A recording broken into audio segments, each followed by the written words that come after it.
तो नमस्कार मित्रों, मैं हूं प्रद्युम्न पांडे और आप देख रहे हैं अपना online coaching classes Pandey studies. मित्रों, हम लोगों ने अगले क्लास में डिस्कस किया था कि गणित क्या होती है, गणित के प्रकार क्या होते हैं, संख्या पद्धति में संख्याएं कितनी प्रकार की होती हैं। मुख्य उद्देश्य हम लोगों का परिमेय संख्या को समझना था, लेकिन हम लोग वह परिमेय संख्या को समझने के लिए नहीं उपयुक्त समय मिल पाया। किसका कारण था कि हम लोग पहले से उन बेसिक चीज़ों को का समझ नहीं रख पाए जो कि हमें आना चाहिए था। तो पिछले क्लास में हम लोगों ने उन सभी बेसिक चीज़ों को के बारे में जाना और आज के क्लास में हम लोग स्पेशली जानेंगे परिमेय संख्या क्या होती है। तो परिमेय संख्या क्या होती है, उसके कितने भाग हैं, उसके गुणधर्म क्या है और भिन्न और परिमेय संख्या में क्या अंतर है तथा पूर्णांक और भिन्न में क्या अंतर है, इन सभी के बारे में आज के क्लास में पूरे विस्तार से चर्चा की जाएगी। तो चलते हैं वीडियो की तरफ। तो मित्रों, परिमेय संख्या के अंतर्गत हम लोगों को मुख्य रूप से 4 बिंदुओं को ध्यान में रखते हुए अध्ययन करना है, जो निम्नलिखित है। हम लोग देखते हैं आगे कौन कौन से बिंदु हैं।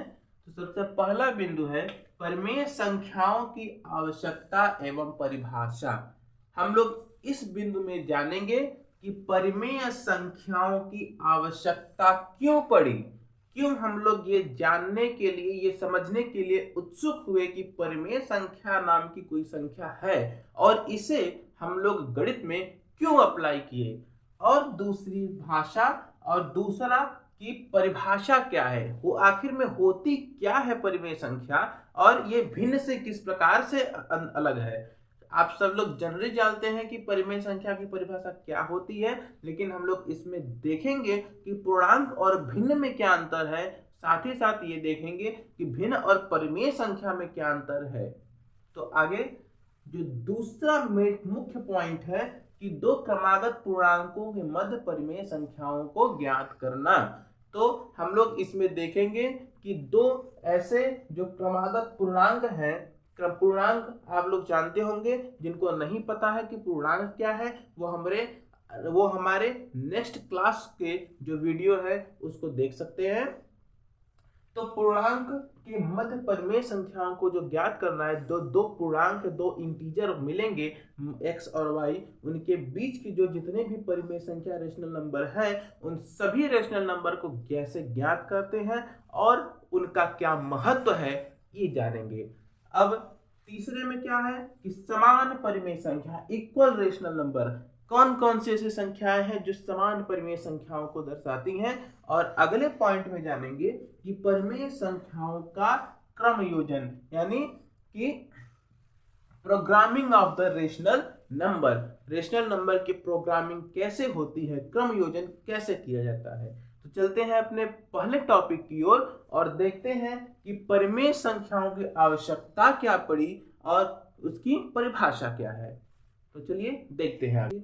तो चलिए अब चलते हैं परिमेय संख्या के बारे में पढ़ते हैं। तो परिमेय संख्या क्या होती है? तो ऐसी संख्या जिसे हम p/q के रूप में लिख सकते हैं तथा जहां p और q एक पूर्णांक है, इंटीजर है, तथा q is not is equal to 0 हो, तो वह संख्या परिमेय संख्या कहलाती है।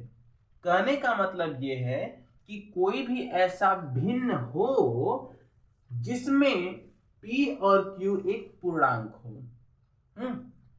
कोई भी ऐसा भिन्न हो जिसमें p और q एक पूर्णांक हो, लेकिन शर्त यह है कि q is not is equal to 0 हो।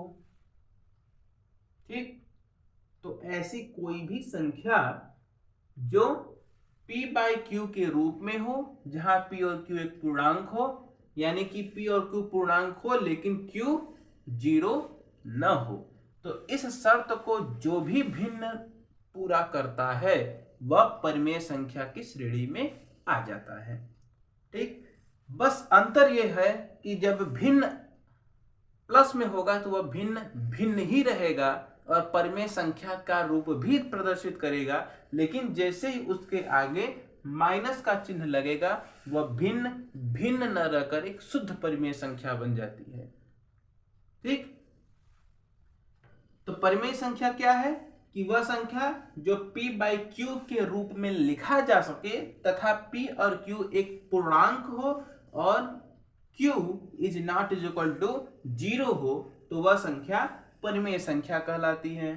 ठीक, लेकिन अब यहाँ पूर्णांक शब्द से यह ध्यान देने योग्य बात है कि सभी पूर्ण संख्याएं प्राकृतिक संख्या तथा पूर्णांक परिमेय संख्या हो सकते हैं, परंतु सभी परिमेय संख्याएं, यहां पर देखिए ये नहीं कहा गया है कि परिमेय संख्या, ये नहीं कहा गया है कि परिमेय संख्या, इसमें कहा गया है कि सभी परिमेय संख्याएं पूर्ण संख्या प्राकृतिक संख्या तथा पूर्णांक नहीं हो सकते हैं। इसका मतलब कि सभी परिमेय संख्याएं पूर्ण संख्या या प्राकृतिक संख्या नहीं हो सकती, परंतु कुछ ऐसी परिमेय संख्याएं हैं जो पूर्णांक या प्राकृतिक संख्याएं हो सकती हैं, जैसे 4/2। ठीक, जिसमें 4 Q है, सॉरी P है और 2 Q के फॉर्म में है, और यहां 4 भी एक पूर्णांक है और Q भी पूर्णांक है, ये भी पूर्णांक है और ये भी पूर्णांक है। फॉलो कर रहा है? परिमेय संख्या क्या कहता है कि p/q में ऐसा पूर्णांक हो, ऐसी संख्या जिसे हम p/q के रूप में लिख सकते हैं, तो p और q के रूप में लिखा गया है 4/2, 4/2। और दूसरा शर्त क्या है कि p और q एक पूर्णांक हो, तो p और q यानी 4 और 2 एक पूर्णांक भी है। अब तीसरा शर्त यह है कि q 0 न हो, तो यहाँ पर जो q की स्थिति में 2 लिखा है वो 0 नहीं है। तो ये परिमेय संख्या की सारी स्थितियां फॉलो करता है। तो इसका मतलब ये नहीं कि ये परिमेय संख्या पूर्णांक नहीं हो सकते या पूर्ण संख्या नहीं हो सकते। इसका मतलब ये है कि यह परिमेय संख्या पूर्ण संख्या या पूर्णांक हो सकते हैं, परंतु सभी परिमेय संख्या नहीं हो सकते। कुछ परिमेय संख्याएं पूर्ण संख्या अथवा पूर्णांक हो सकते हैं, लेकिन सभी परिमेय संख्या पूर्ण संख्या अथवा पूर्णांक नहीं हो सकते। ये ध्यान देने वाली बात है। तो यहाँ पर ये इसका आंसर कितना आएगा? 2 1 जा 2, 2 2 जा 4। ये 2 क्या है? इंटीजर, ये पूर्णांक है। 2 क्या है? एक पूर्णांक है। ठीक, तो यहाँ पर यह बात क्लियर हो जाए कि सभी पूर्ण संख्या प्राकृतिक संख्या अथवा पूर्णांक परिमेय संख्या होते हैं। ठीक है, लेकिन सभी परिमेय संख्या पूर्ण संख्या प्राकृतिक संख्या या पूर्णांक नहीं हो सकते हैं, अपितु कुछ परिमेय संख्याएं पूर्ण संख्या प्राकृतिक संख्या अथवा पूर्णांक हो सकते हैं। जैसे एक और एग्जांपल लें 10/5 का। यह भी एक परिमेय संख्या है और इसके विभाजन के बाद 2 मिलता है, जिसे हम पूर्णांक में रख सकते हैं। तो इसका मतलब है कि अगर इसका जो उत्तर है वह भागक है, वह 2 है जो एक पूर्णांक है, तो यह भिन्न भी एक पूर्णांक होगा, यह परिमेय संख्या भी एक पूर्णांक की स्थिति में होगी। ठीक, आई बात समझ में? मैं आशा करता हूं कि ये जो टॉपिक है, ये जो बिंदु है, वो आपको समझ में आया होगा। भिन्न और परिमेय संख्या में अंतर समझ में आया होगा। भिन्न हमेशा प्लस में होते हैं, जबकि परिमेय संख्या प्लस और माइनस दोनों में हो सकते हैं। और पूर्णांक परिमेय संख्या हो सकते हैं, लेकिन सभी परिमेय संख्या पूर्णांक नहीं हो सकते हैं। कुछ ऐसे परिमेय संख्या होते हैं जो पूर्णांक अथवा पूर्ण संख्या अथवा प्राकृतिक संख्याएं हो सकती हैं। ठीक है, अब आगे देखते हैं इसके प्रॉपर्टीज के बारे में, इसके गुणधर्म के बारे में देखते हैं। तो चलिए देखते हैं परिमेय संख्याओं के गुणधर्म के बारे में और उससे भिन्न और पूर्णांक में क्या अंतर है। देखते हैं गुणधर्म। तो परिमेय संख्याओं को बिल्कुल भिन्न संख्याओं की तरह ही जोड़ा, घटाया, गुणा या भाग किया जा सकता है। दूसरा, परिमेय संख्याएं जब योग या गुणन की क्रियाएं करते हैं, यानी कि जोड़ने या घटाने के काम करते हैं, तो वो संवृत्त होते हैं। संवृत्त होने का मतलब है कि परिमेय संख्याओं को जोड़ने या गुणा करने पर हमें परिमेय संख्या ही प्राप्त होगी। ठीक, अगर परिमेय संख्याएं जोड़ या गुणा करने पर संवृत्त संख्या देती है तो इसका मतलब यह हुआ कि परिमेय संख्याओं को, जिन दो परिमेय संख्याओं को जोड़ने या गुणा करने का काम किया जा रहा है, वह जोड़ने या गुणा करने पर हमेशा एक परिमेय संख्या के रूप में ही परिणाम को दिखाएंगी। यानी कि जोड़ने या घटाने पर घटाना नहीं, जोड़ने या गुणा करने पर हमें जो संख्या, जो परिणाम प्राप्त होंगे वह परिमेय संख्या में ही होगा। ठीक है, आगे, सभी परिमेय संख्याओं के योग एवं गुणन की क्रिया क्रम विनिमेय होती है। क्रम विनिमेय का मतलब होता है कि यदि कोई संख्या a है और उसका गुणा b में किया जाता है, मान लीजिए कि यदि कोई संख्या a है, उसका गुणा b में किया जाता है, तो उसका परिणाम वही होगा जो b गुणे a का होगा। यानी कि अगर a का गुणा b में किया जाए और b का गुणा a में किया जाए, तो ये दोनों संख्याएं आपस में एक दूसरे के बराबर होंगी। इसी क्रिया को क्रम विनिमेय क्रिया कहते हैं।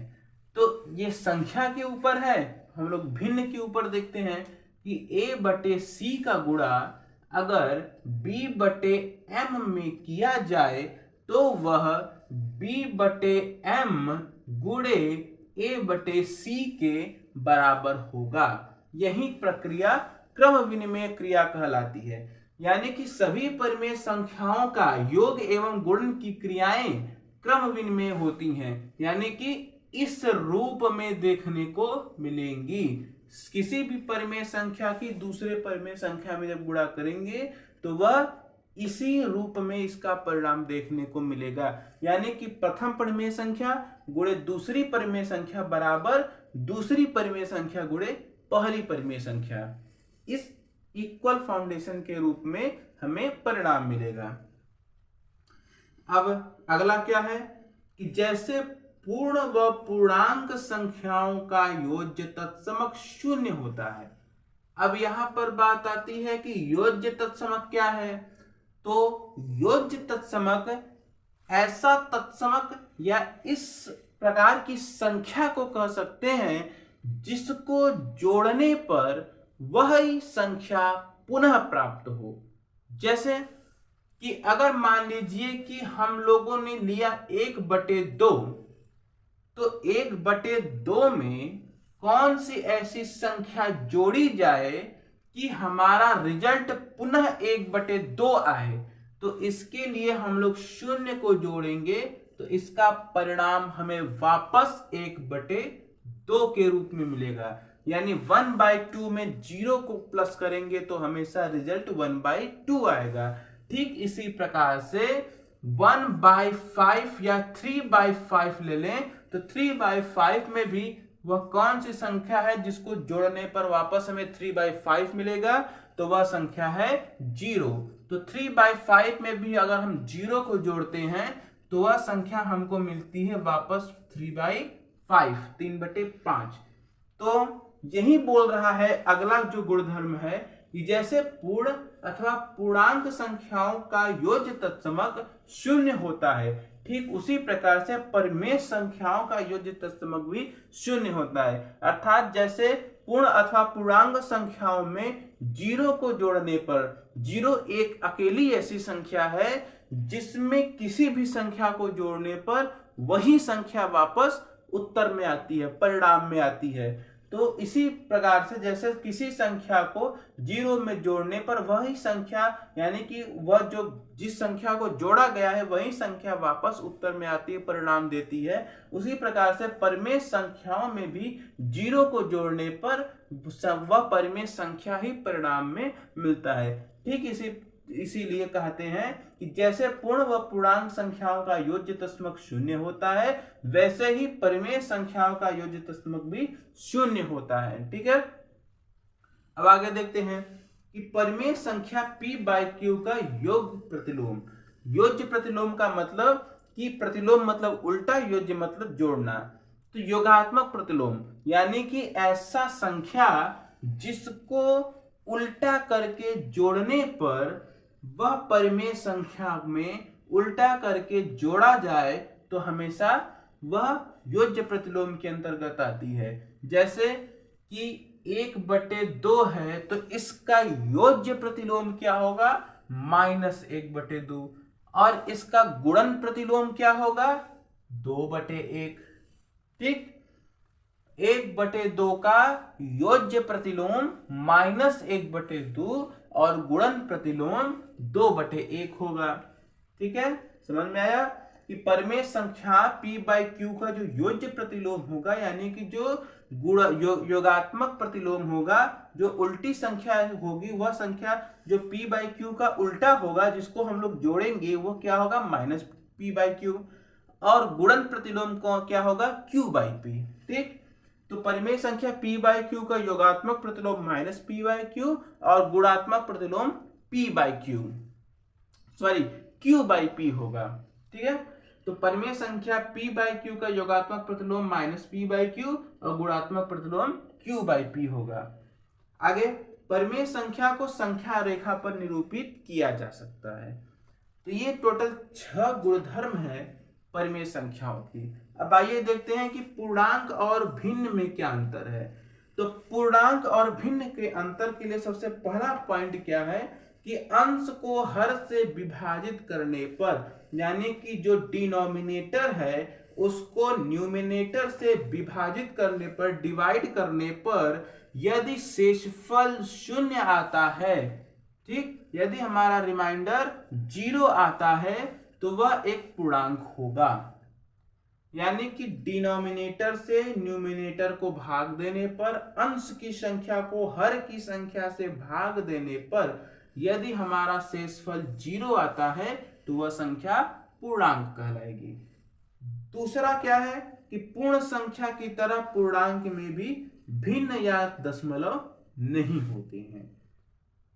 यानी कि जैसे पूर्ण संख्या में भिन्न और दशमलव का नहीं स्थान होता है, ठीक उसी प्रकार पूर्णांक में भी भिन्न और दशमलव नहीं होते हैं। यानी कि अगर भिन्न और दशमलव में कोई संख्या आई या भिन्न में कोई संख्या आई तो सीधे सीधे वह पूर्णांक नहीं होगा। लेकिन फिर भी अगर किसी भी संख्या में दशमलव या भिन्न की संख्या होती है तो वह इस बात पर डिपेंड करती है कि वो भाग देने पर, अंश और हर का भाग देने पर उसका शेषफल 0 हो। अगर भिन्न संख्या है और उसको भाग देने पर शेषफल 0 होता है तो वह संख्या पूर्णांक कहलाएगी, अन्यथा भिन्न ही रहेगी। ठीक है, तो आई होप आप लोगों ने परिमेय संख्या के बारे में फुली इंफॉर्मेशन पाया होगा। अगर कोई डाउट रह गया हो, अगर कोई मिसअंडरस्टैंडिंग हो तो कृपया कमेंट बॉक्स में हमें बताएं और हमसे जुड़ें।